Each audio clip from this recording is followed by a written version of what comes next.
Thank you so much, Dr. Puri. Good morning, everybody. I hope that you are doing well.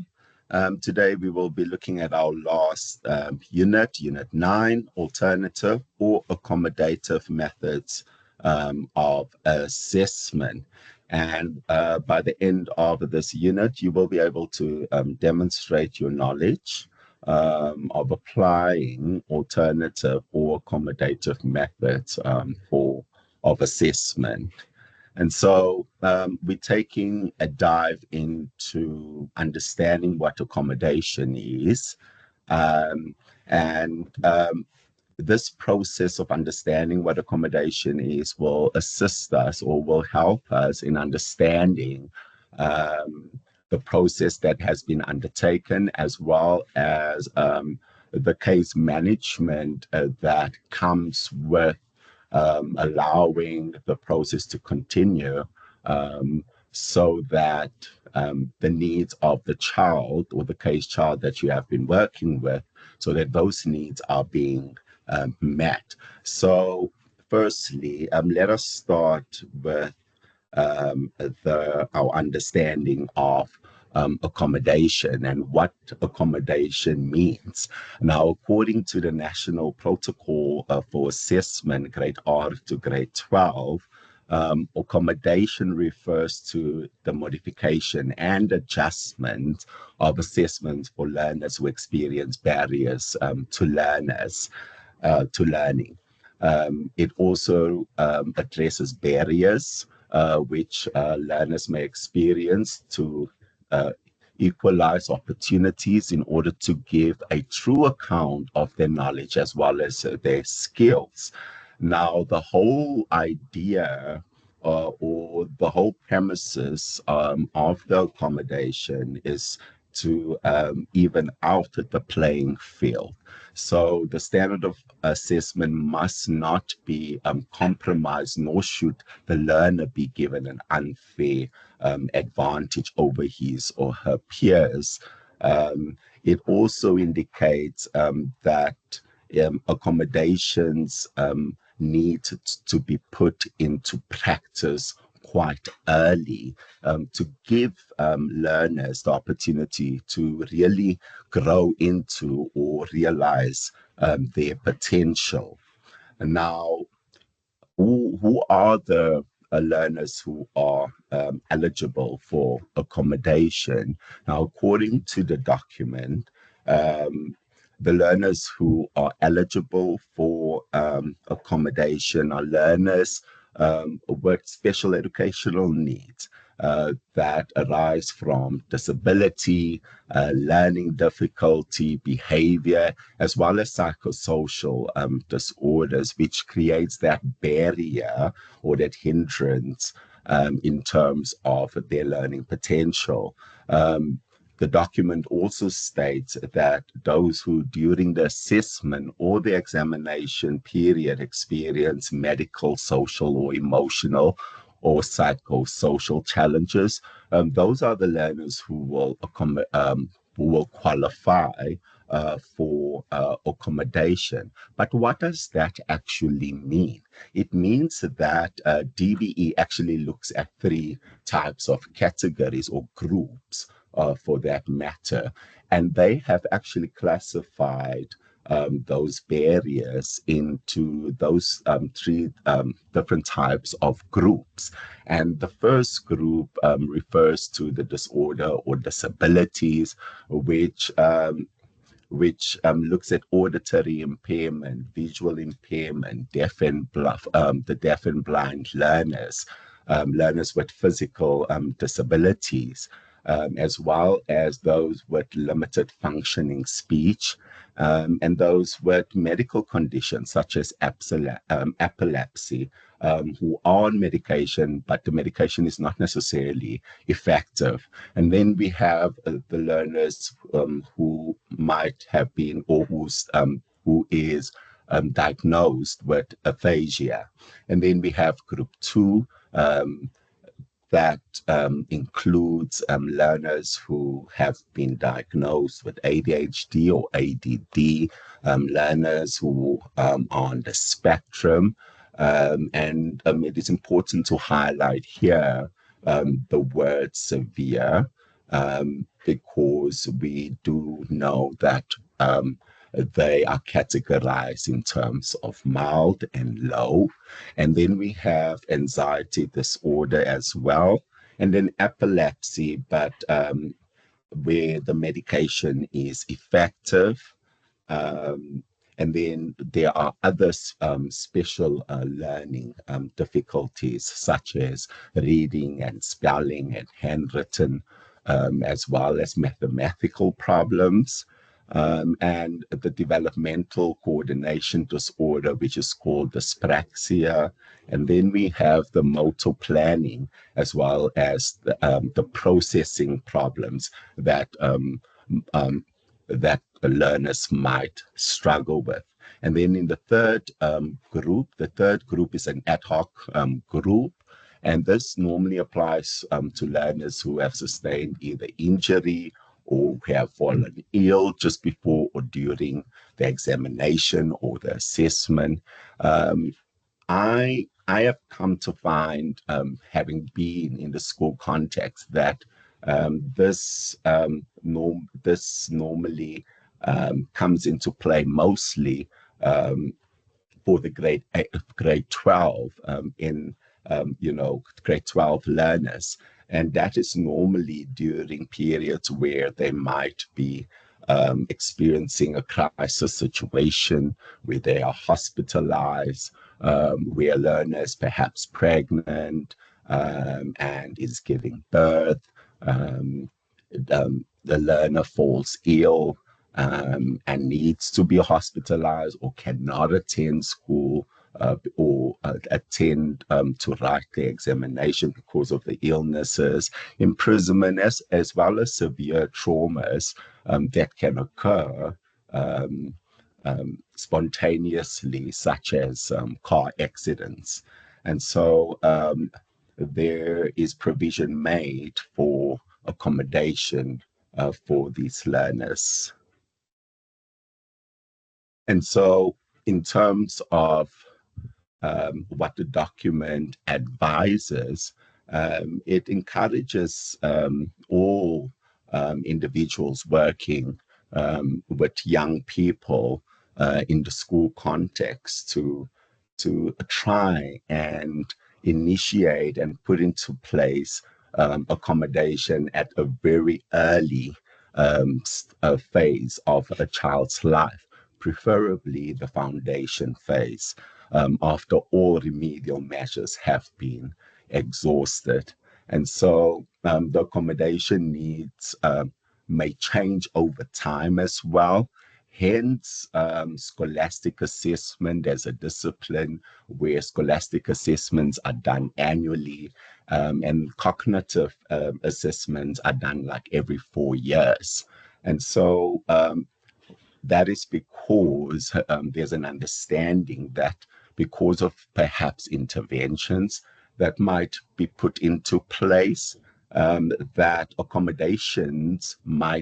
the accommodation needs might shift or move, because the whole idea, although the whole idea is to even out the playing field, the whole idea also is not to allow these accommodations to basically become a crutch to the child, but to help the child so that it relieve the emotional complexities, as well as all of the other factors that contributes to learning, so that it alleviates that, therefore making more available parts of the brain for the intervention or the learning process. And so over time, there's expectations here that is underlined, that says that after interventions or after the child has been supported, there should be some type of shift that should have occurred. And so the eligibility of accommodation is written with that type of tone. The document also indicates that that this is just to support learners, and it is to support learner to get access as well as to participate in the curriculum. And it builds on what I've just said.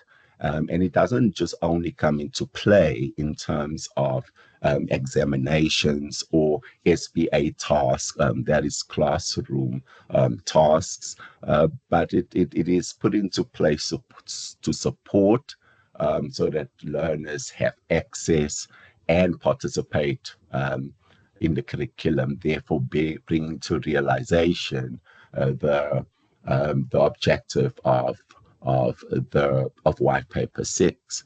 Now, it is important to just take note of what I've highlighted over here.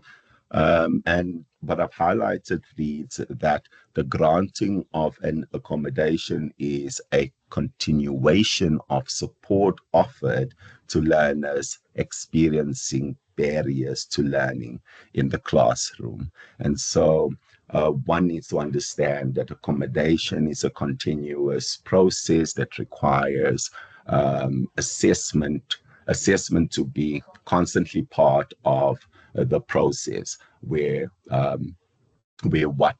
whatever initiative or individual educational support has been created is implemented, and that assessment is part of that. And so it's a process of constant reflection of the child's development and progress. The document also highlights that accommodations are not granted where the primary area of difficulty is with the language of learning, teaching, and assessment due to the fact that this is not the home language of the learner. Now, this is of utmost importance given the complexities of our context, where a lot of children are not being taught in their mother language, and so need to transition, need to transition in terms of the language of teaching and learning versus the language which is spoken at home. And so accommodation is not used in order to bridge that gap if it is that the learner is struggling because of his or her home language.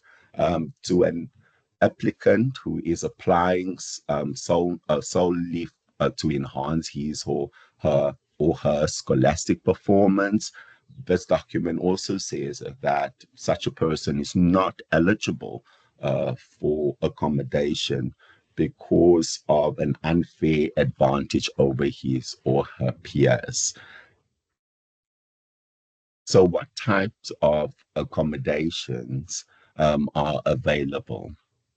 Currently, the DBE makes available additional time, readers, scribes, prompters, as well as separate venues, spelling stickers, and handwriting stickers. Now, what is meant with additional time? Now, for a learner to qualify for additional time, a diagnosis needs to be available in terms of the slow reading and the writing speed of the learner, a visual or hearing loss, or even physical disabilities. And normally 5 to 15 minutes is then added onto the existing exam time for the learner. And this is granted at the end of each test or exam. And then we have readers, right? Now, in order for a learner to qualify for a reader, there needs to be a confirmed diagnosis of specific learning disorders in reading as indicated in a full educational assessment. All right. And there must, the learner must have potential to achieve regardless of a reading disability. And the reading age must be under 4 years below chronological age. The readers themselves are people who are trained administrators. However, a lot of schools are now moving towards using computers to replace the human reader because, well, a lot have indicated that alleviates for some children who, that alleviates the anxiety of having someone else in the room as a reader. Some, it's all about preference. Some learners enjoy having the human reader. Some learners would enjoy, well, prefer having the computer version of a reader. And so these readers are normally trained. They are trained by the Department of Education, and their task is to basically just read instructions and questions one by one, and it must be verbatim, right? They do not explain to the learner um, what the content is all about. They do not interpret. They basically just read what is in front of them. They need to be proficient in standard English in terms of their pronunciation, must be across all subjects. Their proficiency in English or the language that they are reading must be across all subjects, and the reader may not rephrase and explain what is being read. And then we have the scribes. And a scribe is normally awarded to, or a scribe is given to a learner when there has been a confirmed diagnosis of learning, specific learning disorder in written expression, as indicated in a full psychoeducational assessment. And I'm going to keep on emphasizing that, right? And what would qualify the learner, right? Handwriting is illegible, significantly slow writing speed as well, and spacing of words, size of letters, and letter formation. Now, with the scribe as well, a scribe can either be uh, a scribe is a person who is trained by the department, and a scribe would then write the learner's answer verbatim as the learner shares the answer with the scribe.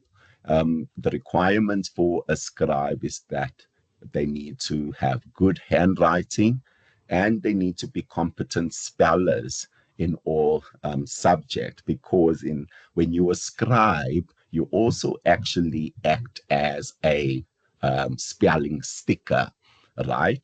And so one of the requirements is that that the scribe be competent in spelling. And a scribe does, unlike a reader, a scribe does not read or prompt or rephrase, right? Um, they are just like a human typewriter. There's no engagement that is happening. The engagement that happens between the scribe and the learner is the writing process. And obviously, the learner orally communicating to the scribe. And then we have prompters, right? Now, learners who qualify for prompters are learners who are easily distracted, right? Um, Learners with emotional difficulties, for example, anxiety that has been confirmed by a psychologist or a doctor or psychiatrist, learners who have been diagnosed with ADHD, ADD, attention and inattentive, as well as those who have possible medical conditions. And so a prompter would be a person who is trained, and this person's main task is basically just to observe if a learner is either distracted or if the learner is anxious. And what the prompter does is the prompter just helps refocus the learner with either verbal or physical cues. And then we have the facilitating of time management as well. That is part and parcel of the role of a prompter. And then we have separate venues, right? Now, separate venues are normally given to learners who are easily distracted. And as you can see, if you look at the separate venues and you look at prompter, you will see that they kind of like share more or less similar criterias, right? And so again, given that they share similar criteria and the preference of, and the preference of the learner, we will a separate venue will be overseen by a trained person. The learner is not left there on their own device. But the person is not necessarily in the same space with the learner. And so the separate room will be that room that is away from the actual exam venue. And different schools have different plans in place that makes provision for separate venues. Some schools actually do have a separate venue space dedicated for this purpose. Some schools use offices, HOD offices, just any type of space. I've seen some schools just becoming creative and making use of any type of space just to create a separate venue for a learner who might be in need of this accommodation. So separate venues will, although it is, although it is prescribed in a certain way, the implementation of it will be very different from context to context, depending on the resources that are available. And then we have the spelling sticker accommodation, the spelling sticker accommodation. Now with this, there's no administrator because this is actually a sticker, right? And the sticker allows for the learner not to be marked down for spelling, except in spelling questions where, especially in language, where a question is particularly targeting the skills of spelling.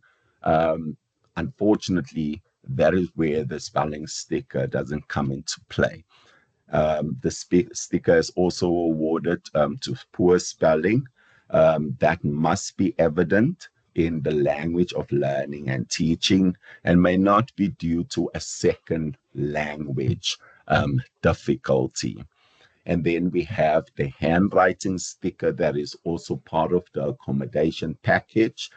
And with the handwriting sticker, there's also no administrator. A person's handwriting should be difficult to read and it should be illegible. And the person's handwriting should deteriorate during lengthy tasks. So this is very different from somebody who might need a scribe. We will find that those who need a scribe could be because of poor fine motor development, And because perhaps some interventions need to be put into place for the child to perhaps still develop their motor skills. Whereas with the handwriting sticker, it is still legible, but the handwriting in itself contributes to the deterioration of the learner's work. And so handwriting stickers allow learners with bad handwriting or handwriting, bad handwriting to at least be accommodated. And then we have the rest breaks. This is also part of the accommodation, and this is for learners with severe ADHD. Normally, as a psychiatrist note, or diagnosis is required.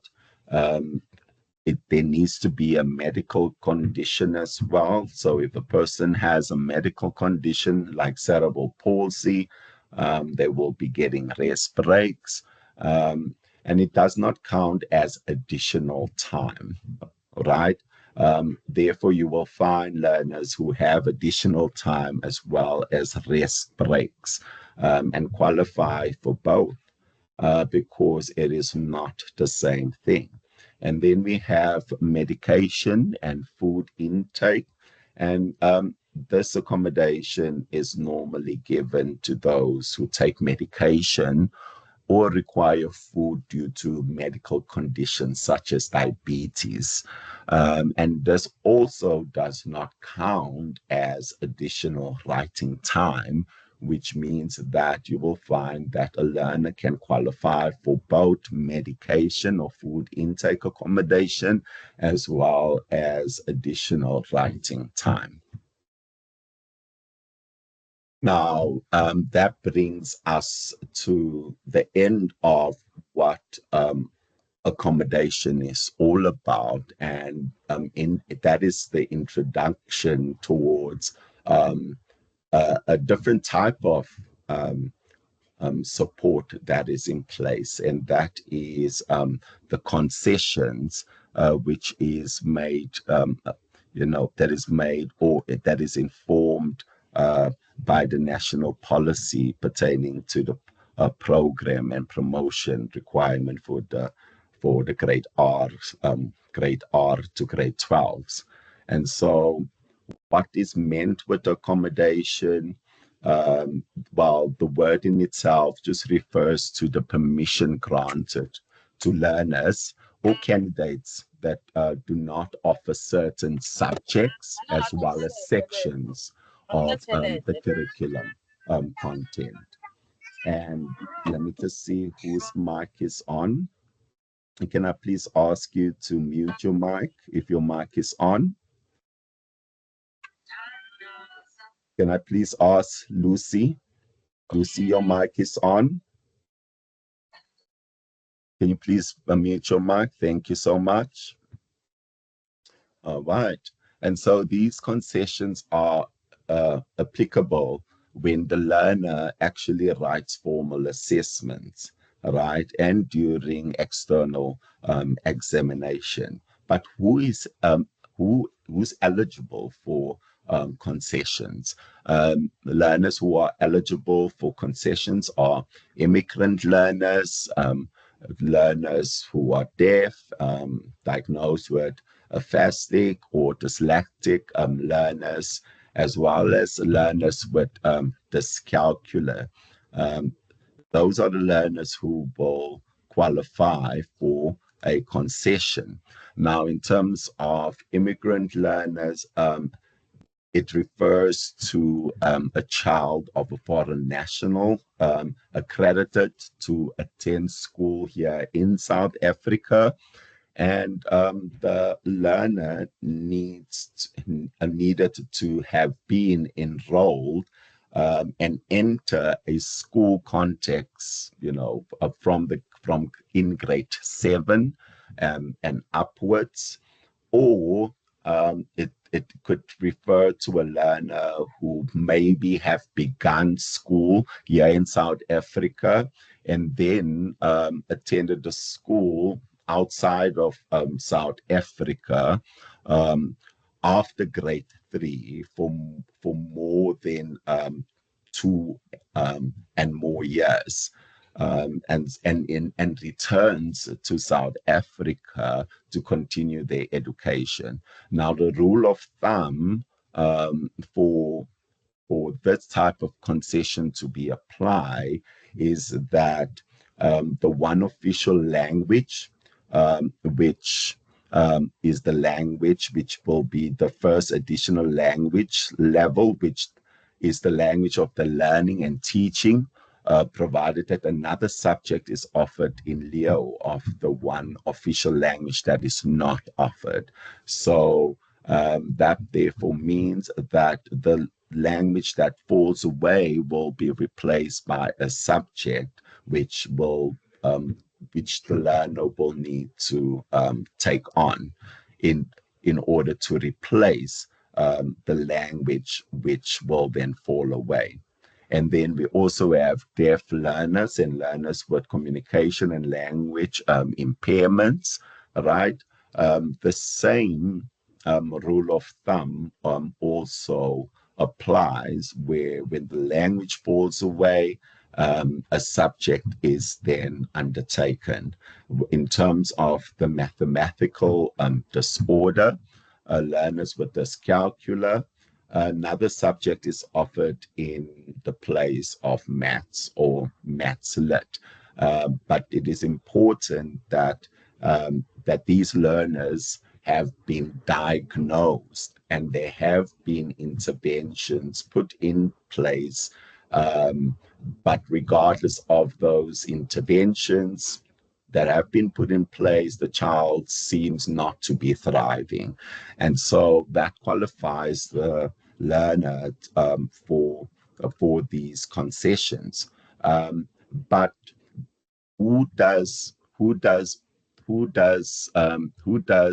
the process, who's part of the process, and who takes on working with making sure that all documents are basically forwarded so that accommodations or concessions is granted. Now there's a structure that has been put into place, and I'm sure that all of us or most of us are familiar with those structures.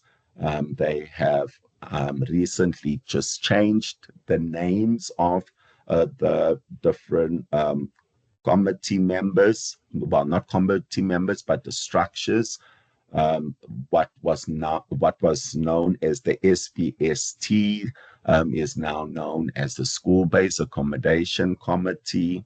And then we have the District-Based Accommodation Committee, Provincial-Based Accommodation Committee, and the Directorate, the Assessment and Examination. And so these role players are part and parcel of the spaces that allows for the application and the process and to take place.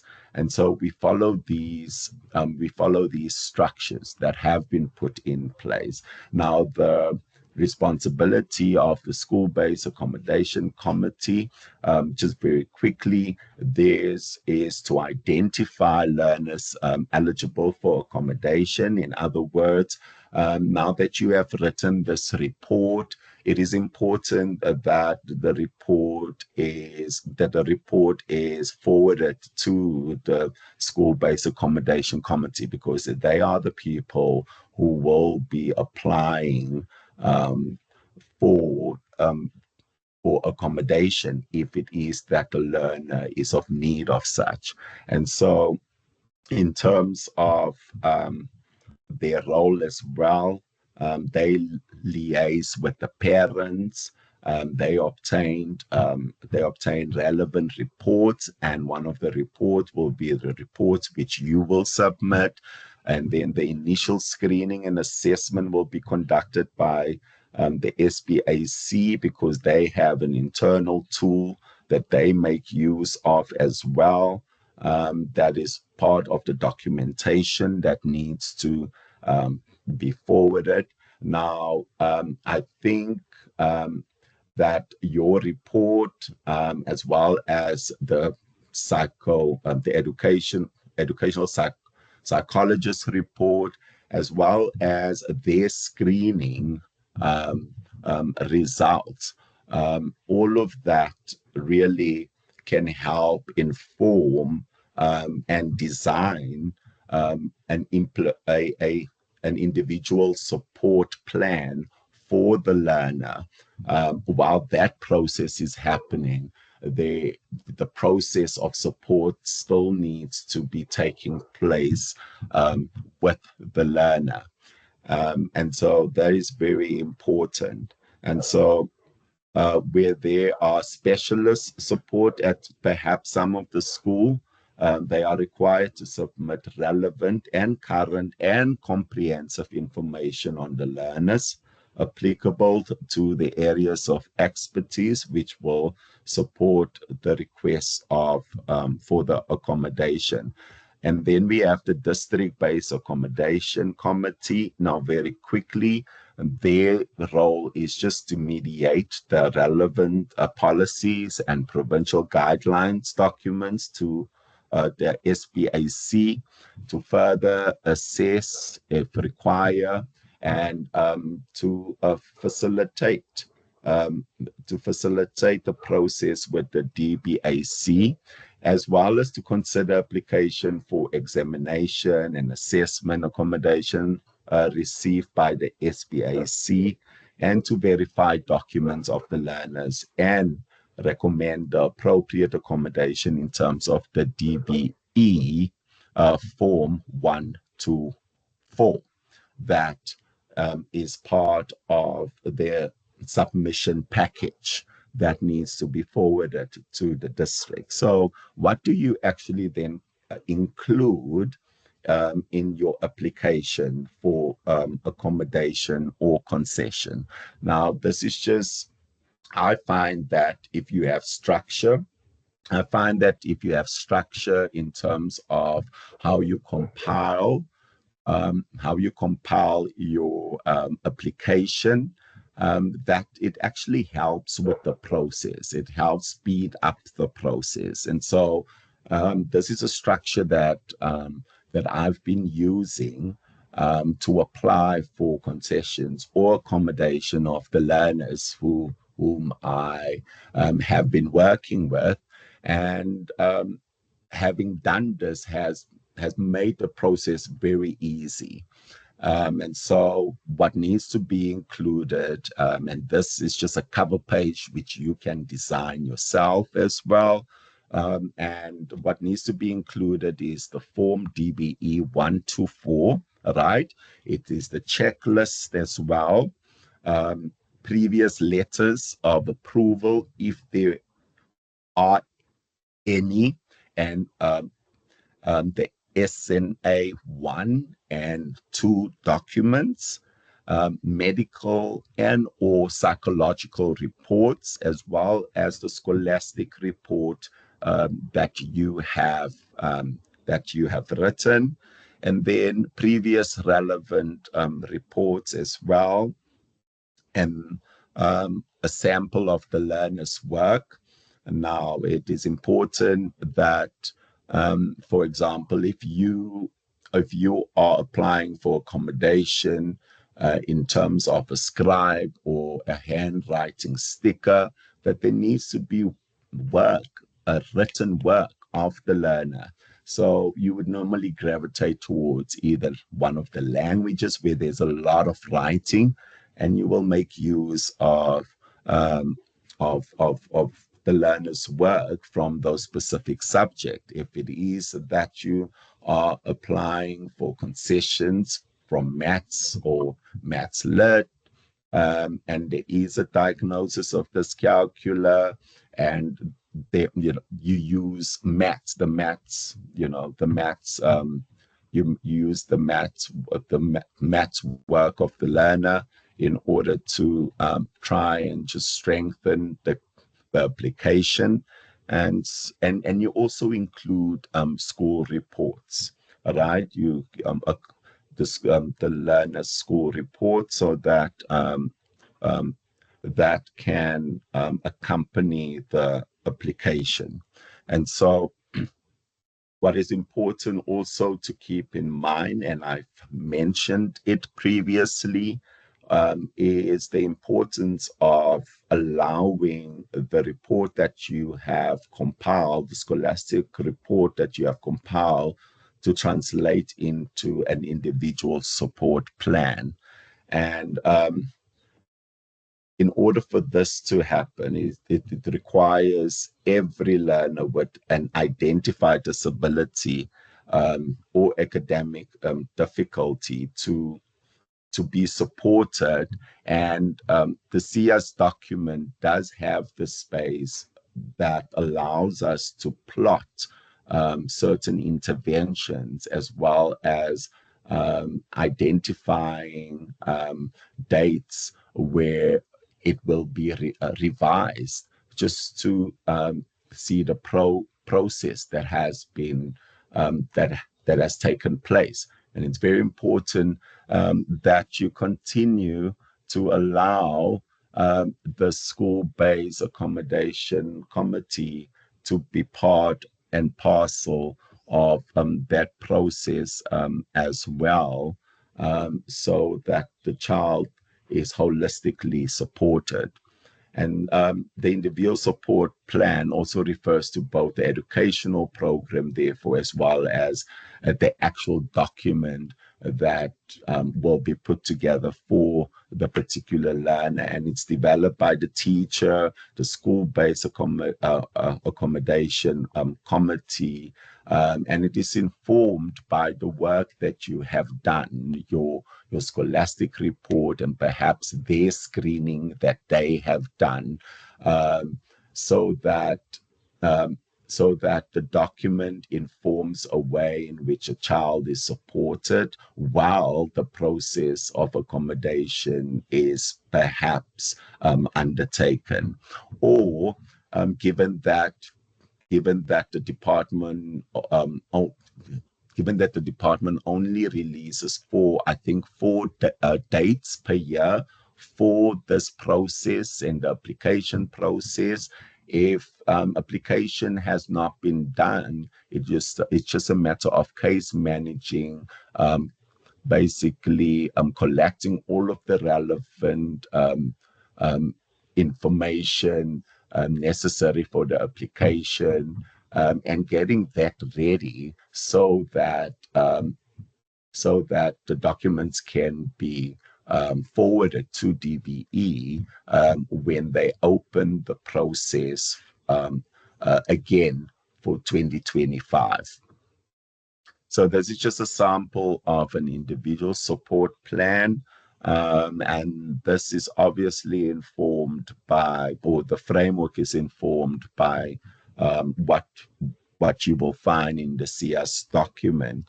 And it is important that this becomes a working document, and that constant assessments or checkings are done in terms of the progress of the learner. Therefore, working very closely with the support system at the schools, by having meetings in order to just review the achievements or the targets that have been put in place, and really taking note of it, because that will influence the strength of your application for your child. So this is just an example of how detailed you can of how detailed your individual educational plan should be for the particular learner that you might be working with. Now, strategies in catering for children with NDD. Other recommendations that needs to be kept in mind, especially for neurodevelopmental disorder signs and symptoms, that might vary from child to child, is the different types of treatment that is available out there, um, um, that might um, that might um, that might be necessary in order to meet a learner's need.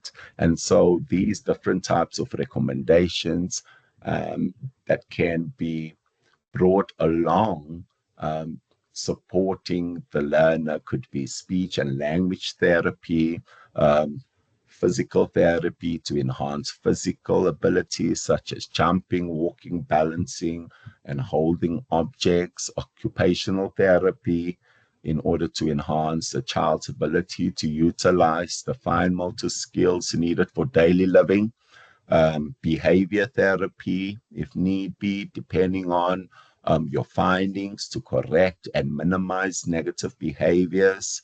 And then early care requires the assistance of the family members or the caregivers. Therefore, they should always be involved in the supporting process of the child. And proposed treatment plan, whatever the proposed treatment plan um, is, it must be acted upon on a coercive level, right? As opposed to just home or at school, because you will find that different spaces that targets different perhaps skills will together allow the child to flourish. As a teacher, your duty is referral, right? And what are the benefits of early interventions, right? So the benefits of early interventions is that early treatment is critical to enhance the quality of life for any child who presents the signs and symptoms of neurodevelopmental delay. Now, research shows that the first 2 years of a child's life are fundamental to his or her development, as it is in this stage that the nervous tissue grow and mature. Um, the brain's plasticity during these years. Um, it is also at this time that a child responds most to therapies and stimuli from his or her environment. And research keeps on uncovering that there's this window opportunity that is available where so much can be done before the child actually turns 12 years of age. And then therapy up through the age of 6 is still considered interventive. But beyond that, it becomes more managerial than anything else. And so one just needs to be conscientized about the important work that you guys are actually doing, especially if the learners that you are working with is under the age of 12, because of the, just their availability and the opportunity that is presenting itself within those age groups in terms of the development that is happening. And so that brings me to the end of our lesson for today. We have about 10 minutes of questioning. If there are any questions, you are more than welcome to either drop your questions in the chat box where I will be reading them out, or you are more than welcome to switch on your mic if there's a question or comment that you would like to share. Yes, Sue? Morning, Mr. van der Merwe. I just wanted to say that I live in Cape Town, fall under the Northern Metropole, and my nearest full-service school is Tafelberg School, and they offer this what they call the scribe course, and you can become a certified Oh, scribe. yes. Oh, And yes. so my assumption is for anybody anywhere else in the country, your nearest full service school might offer this. Yes. And for me, it was a Saturday morning from 8 until about 2. It cost me 150 Rand. And, the school, the Tafelberg then put the paperwork through to the department and Yeah. sent me that I'm fully certified, and you're certified for a period of 5 years. Yes, And that's then correct. you need to redo it. So for me, just learning what I learned at that course and doing the certification has been confirmed completely by what you've said, but it's really great to know that if you certified, you can help at the school where you're at Exactly. or whatever, and it's really great. Exactly. And I think, Sue, you've raised a valid point because, again, this also just expands your portfolio of what you are able to do and how you can offer support. Isn't it so, Sue? So I really wanted, Absolutely, yes. yeah. Yeah. So, So most people know by now that I'm not in a school teaching, but the school of my case study learner, I happen to have mentioned it. And I went, in fact, during the June exams, and I scribed for a learner in a different grade that has already the accommodations. And that was great for me. So yeah, it does. It's really good. thank you for sharing, Sue. I see that, let me quickly check, is this Clara? Clara, is your hand up? Great. Yes, and good morning, everyone. My Good name's morning. Claire. Oh, sorry, Claire. Not a problem. I actually sat on the task team for DBE on the revision of the new procedural manual, and we're going to be rolling out quite a lot of training online, and I will Yes. certainly drop that in the links for you so that you can Please get do. that. But what I wanted to also say, one of the big changes that we've done in this new procedural manual is to give teachers the ability to assess. It doesn't only rely on educational psychologists because they're a scarce Oh, resource. perfect.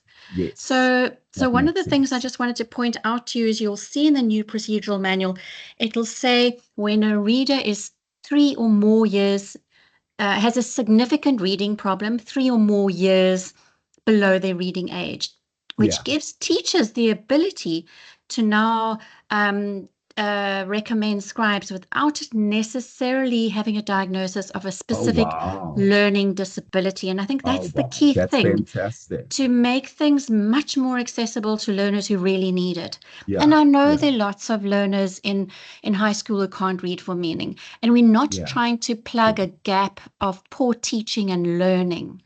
Yeah. We're trying to make it possible for learners who maybe through poor teaching and learning haven't been afforded the ability to learn reading skills. Yeah. So I just wanted to just say to you, we've really thought about how, so all educators, we need you to do those reading and writing and spelling assessments. They're going to be accepted. Because there are lots of children who can't read and write who don't have a specific learning disability. So I just wanted to just put my 2 cents worth. I'm not even doing this module, but I wanted to attend this particular lecture. And thank you for doing justice to it, Deon. Thank you so much for sharing the additional information, and thank you for making the link available in the chat box so that students can perhaps have access to it. I'm excited to hear about the change because it will really fill the gaps that are currently available. Thank you so much. Say something else as well. Yes, you may, Claire. There's now a big section on computers. Okay, so we are really advocating audio files and a small recorder, a digital player for learners where teachers can record the examination on a digital player, and the child then wears earphones with the digital player to get them used to the technology of a reader where they can go back and forth, and to reduce the resources in terms of human resources. We're also looking at learners who are able to produce their work on a computer, to start doing that sooner rather than later. Yeah. And those are the children whose, for instance, their handwriting will tire as they go through an exam. But their typing speed, if we introduce that by at least grade 6, they will then be competent to produce it on writing. I'm an occupational therapist, so I really do believe in learning to write first, because I think it guides your thinking and your writing process. But it's certainly an intermediate phase to think about computers where children can produce their own work instead of having a scribe.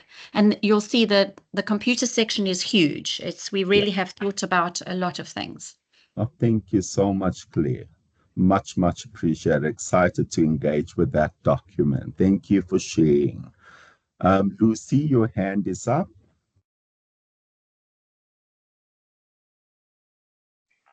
Good morning, everyone. Good morning, Lucy. Mine is just a concern. I'm working at a public school, so we do assess the learners with the ISP, and then we then do the SNA 1 and 2.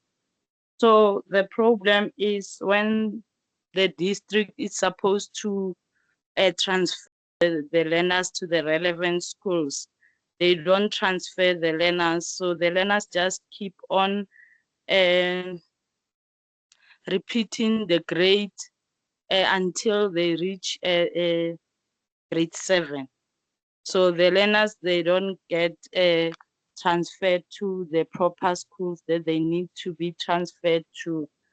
And so that one, it takes a long time, and the learners struggles. They also end up being frustrated because they don't know what to do. They don't know how to do their work. They end up being frustrated by that. So it was just a concern. How are we going to end up with the many numbers of learners, whereas they are not being transferred to the relevant schools?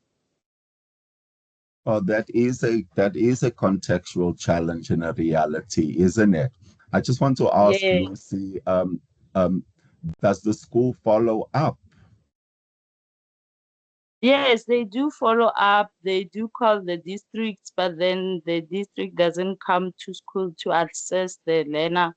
Even other parents, they do get frustrated and go straight to the district. So when they go straight to the district, that's when they start to get help, because their problem is the parents. Many parents, when they want to transfer their learners, they are undeniable of the condition that they have.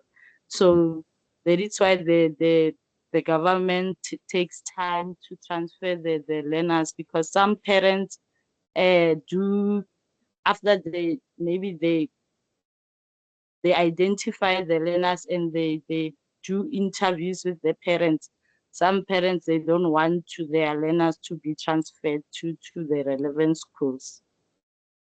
Sorry, Lucy, you just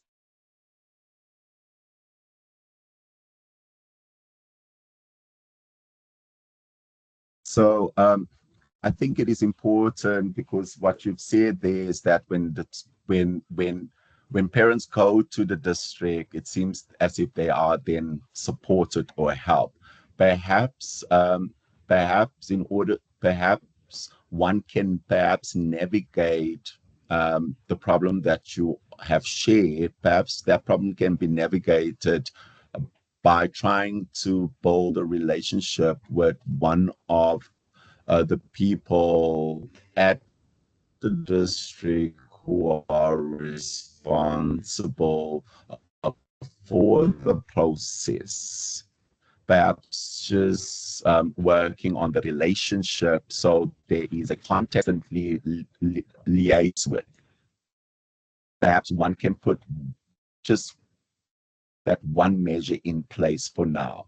not dismissing the fact that, yeah, there are many other problems and factors that might contribute to the wheel turning so slowly. Okay, thank you.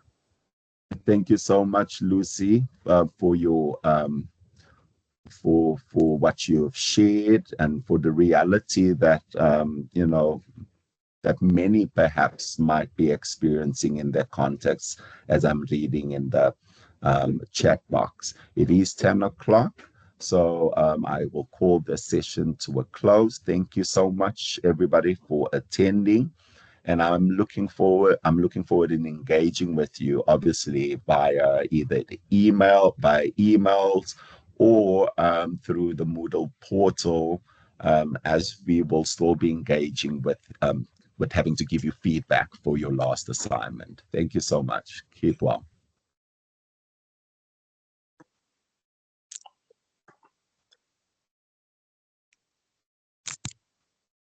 Dr. Furi, are you